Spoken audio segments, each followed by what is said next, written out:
Today we're going to talk about different side deck cards in Yu-Gi-Oh! And find out which ones are the best to play today. What's Potion? You got Matt here and welcome back to another competitive Yu-Gi-Oh! Video. Today we're talking about the side deck, different cards that are going to be really strong in certain situations, but that are mostly going to see play in your side deck. Building a side deck can be pretty tough even if we already know what the best decks in the format are, so this video should definitely help with that. So if you're excited for the video, then make sure to smash the like button, because if this video hits 250 likes, I'll make sure to bring you a guide on how to build your side deck from the ground up for different decks. Also, if you like competitive Yu-Gi-Oh, including deck profiles, combo guides, meta discussions, and videos just like this one, you're gonna love this channel. So make sure to subscribe. We're on the road to 10,000 subscribers and we can't get there without your help. But with that being said, here is your guide to the best side deck cards in the post-Phantom Nightmare competitive Yu-Gi-Oh format. Let's jump into it. So there are a lot of amazing side deck cards in the format today, and some are going to see a lot more play than others. But what I'm going to do for you today is go over each of these different side deck cards and place them into a different category. The categories I have for you today are going to be cards that are played mostly in the main deck. I have amazing side deck cards,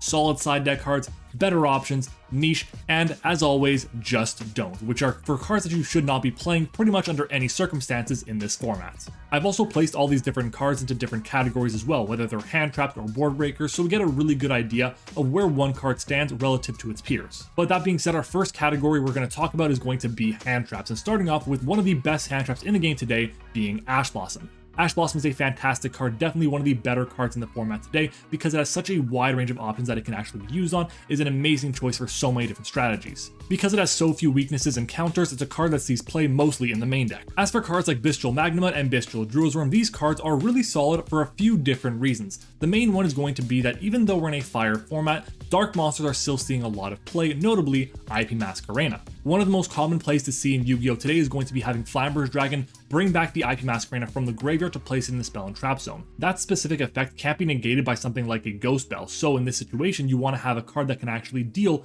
with the resurrection of the IP Masquerena. And for that reason, a card like Bestial Magnuma or Druisworm works really well. They also have secondary effects that come in handy quite a bit, where Magnuma can get another dragon monster, and of course Druisworm can send a card to the graveyard. And on top of that, the cards themselves are pretty good against the second and third best decks in the format in Voiceless Voice and Branded. I think a small Bestial package makes sense to play in the side deck, but it is very specific. Overall though, I think there are just better options. DD Crow is honestly just a more generic Bestial in this format, but it does have one very specific advantage, well actually two of them. The first is going to be that it doesn't have to hit a light or dark based monster, and the second one is going to be that you can also use it on spell cards, like Original Sinful Spoils, which is really good because that card has a great recovery effect as well. As with Bestials, I still think there are better options at doing similar things, so for now it'll go in the better options tier. So Dimension Shifter is a really weird card because obviously it's a fantastic card, but it does have one slight problem, because if you're going to be playing a deck that can play Shifter, you're more than likely going to be playing it in the main deck. But not every deck can actually play Shifter, so is it a niche card or is it a main deck card? Considering that right now the majority of decks are playing fire strategies, it doesn't make much sense to play Shifter in the main deck in those strategies, so for that reason I'm going to be putting it in the niche tier. I thought Droll and Lockbird would be a mandatory card to play in the main deck in pretty much every single strategy, but we've seen that right now these fire decks don't really care too much about Droll and Lockbird, especially if you're playing a pure Snake Eyes version. The card is still really good in a lot of situations, especially if your opponent decides to search for Snake Eye Ash with Bonfire specifically, but other than that, it just is not as impactful as you might want it to be. It still has a home in decks and definitely a lot of utility in side decks, and in my opinion it's an amazing side deck card. Effect Veiler is very interesting in this format because it is still effect negation no matter how you slice it. The card itself does have its weaknesses, but it is a solid option against a lot of different cards. Right now it's basically seeing play as a 4th, 5th, and 6th copy of Infinite Impermanence, but it's still very good. And while I think Droll and Lockbird is a better card than Effect Veiler is this format, Veiler is seeing a bit more play. It's rare to see Veiler in side decks, so for right now it goes in the main decks mostly tier. Imperm is very similar to Veiler, but it is definitely better. It can be hit by something like Call by the Grave, and of course it doesn't turn on Triple Tactics talents as well. It can also be used during your turn or any phase, which does have its application that Veiler just doesn't have access to. Obviously, Infinite Impermanence is a card that mostly belongs in main decks. Fantastical Dragon Phantasme is weird because not every deck can actually afford to play Phantasme, because most decks don't really want to have access to this card as a hand trap or play 3 copies of this in the side deck. But in certain strategies where there are a lot of hand traps being played and you want to find that one silver bullet hand trap in your side deck for a certain matchup, Phantasme is great because it can get you additional draws. So basically Phantasme is giving you the ability to increase your consistency at seeing certain non-engine pieces that are going to help you in a certain matchup. But because it really depends on what deck you're actually using, I think it's a solid side deck card. Ghost Belle is a great card this format because pretty much every single deck has one or two plays that just straight up lose to Ghost Belle, outside of like Kashtira and Fluwandereeze. The problem is that while Ghost Belle is a good hand trap, there are so many better hand traps in the format today and deck space is pretty tight. Is it going to be worthwhile to play 3 copies of Ghost Belle in the main deck, or is it better off to see play in the side?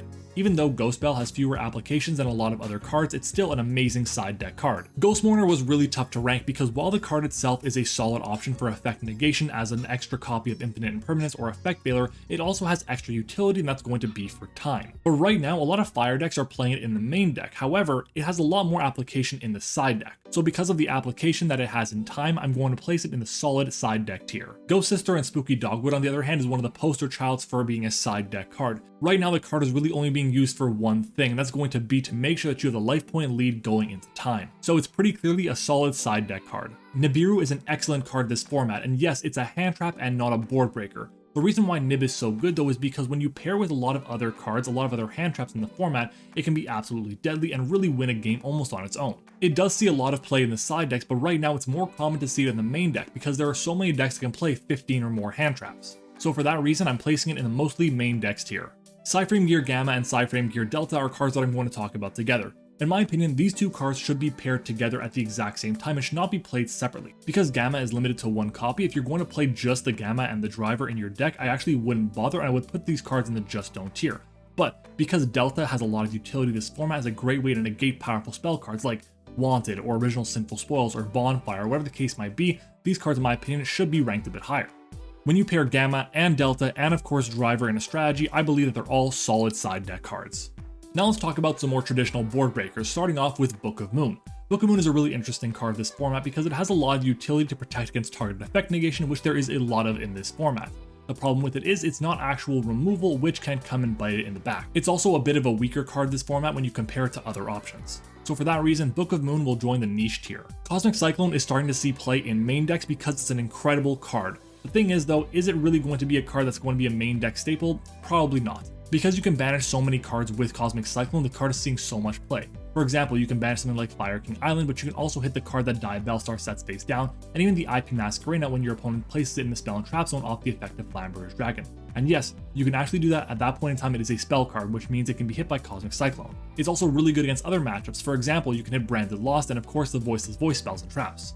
The cards in the individual tiers are in no particular order, but if they were, Cosmic Cyclone would go at the top of amazing side deck cards. Dark Hole and Raigeki just aren't strong enough right now in this format. They really just don't have the utility they once did, so just don't play them. On the other hand, Lightning Storm has a lot of utility as back row and as monster removal, but because Cosmic Cyclone and Duster are legal, it's not as important to have. It goes in the niche tier. Harpy's Feather Duster is a great card, but because it's not a quick play spell, it's seeing less play than Cosmic Cyclone, so I'll put it in the better options tier. As for Dark Ruler No More, unironically, it's one of the worst cards to have on this list. Right now, pretty much every single deck in this format is using a bunch of cards in their graveyard or in their hand or in their back row for effect negation and interruption, which means the card does not have the same utility it once did. Because players aren't using monsters on the field as the main forms of interruption, I would just not play this card. So for those reasons, just don't play Dark Ruler No More. Dino Wrestler Pankratops is a really cool card. I love the design of the card and what it actually does, and I'm happy that it's back to 2 copies. The problem is it really depends on what kind of deck you're playing and what your weaknesses are if you're actually going to play Dino Wrestler Pankratops in your side deck. The quick effect destruction is really nice and so is the body on field, but it is still really rare to see, so for that reason I'll put it in the niche tier.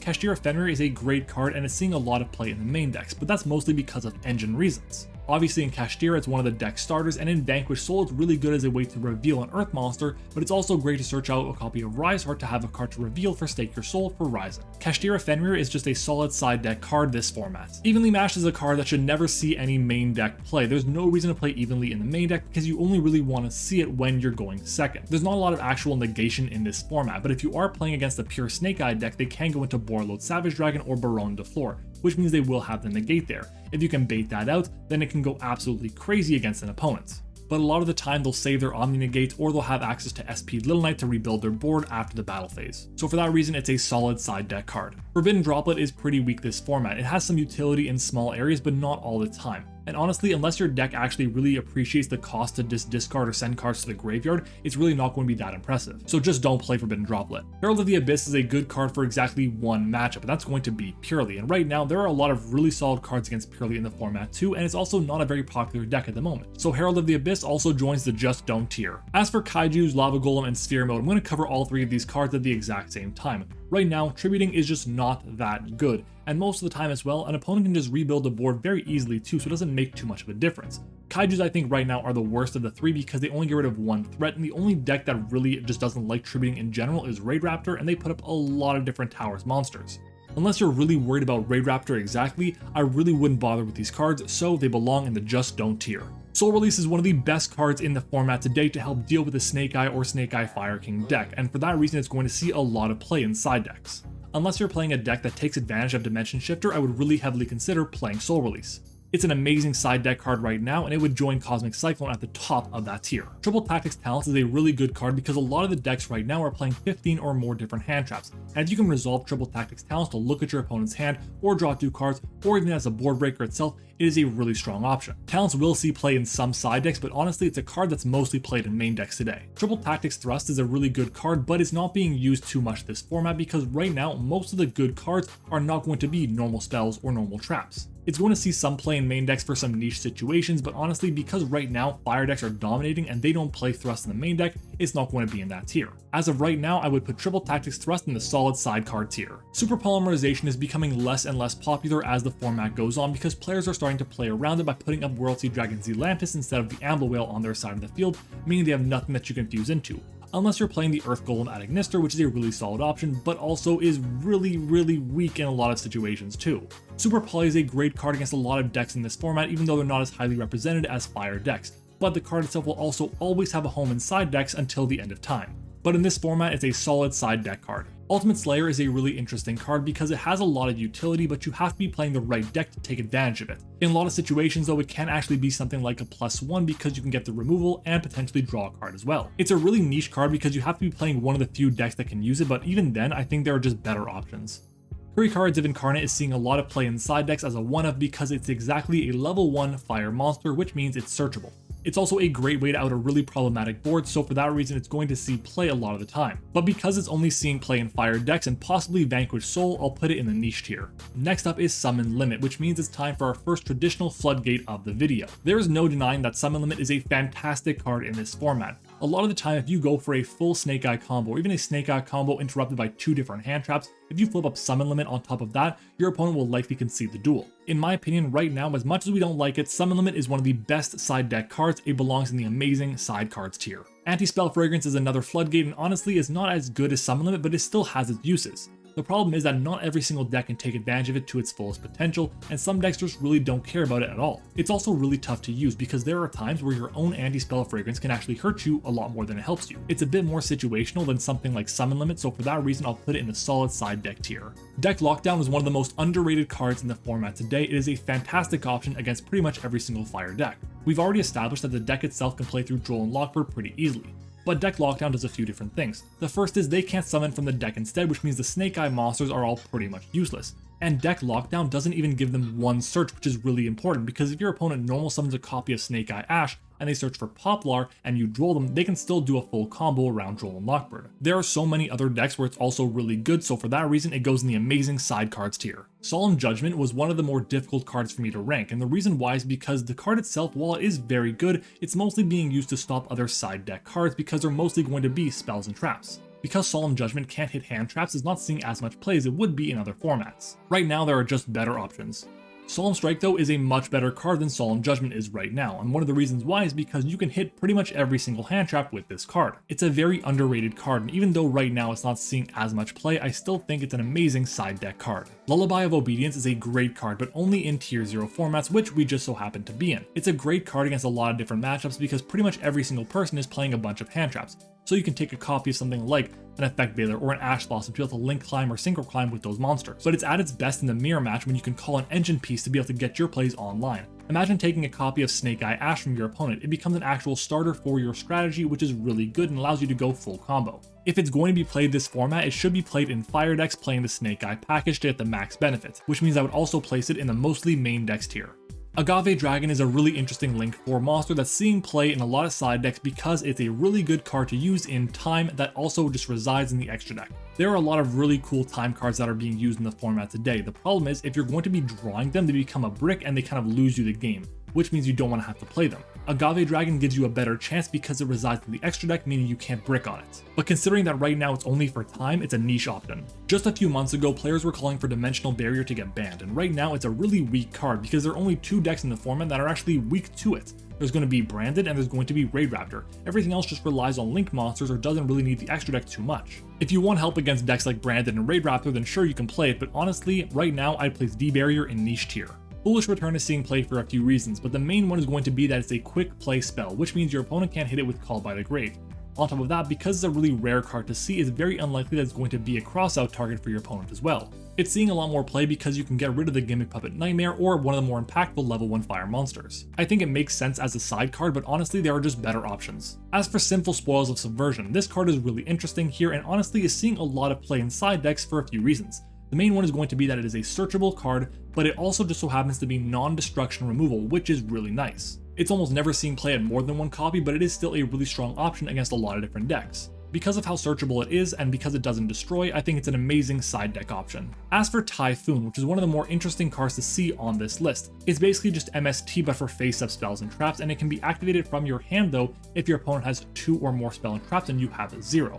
So if they have a field spell, for example, and the IP Masquerena that they bring back off the effect of Flamberge Dragon, in the end phase, you can use Typhoon to get rid of the IP, which makes it really good for you to be able to have a chance to win the game and get rid of one of their biggest pieces of interruption. But even with all that being said, the card itself just isn't as strong as people want it to be, so I'm placing it in the better options tier. And finally, we have Crossout Designator. Crossout is a fantastic card in this format because it is a tier 0 format and fire decks are so strong, and it also helps that there are so many Handtraps being played. If you're going to a regional or a YCS and you're playing a fire deck, you should definitely consider playing Crossout Designator in the main deck. Personally, I think it's too good not to main if you're playing fire, and it's not good enough to side deck if you're playing something else. So for that reason, I'll place it in the mostly main decks tier. And that is it. My tier list for the best side deck cards in Yu-Gi-Oh! Today is looking like this over here. Now let me know what you guys think about it down in the comments below. Did I miss any cards that would be possible side deck options? Make sure to comment them down below. I couldn't go over every single one, so I'll make sure to answer your questions down there as well. Since you made it this far in the video, you must have enjoyed it, so make sure to smash the like button, because if this video hits 250 likes, I'll bring you a full complete guide on how to build your side deck from the ground up for different strategies.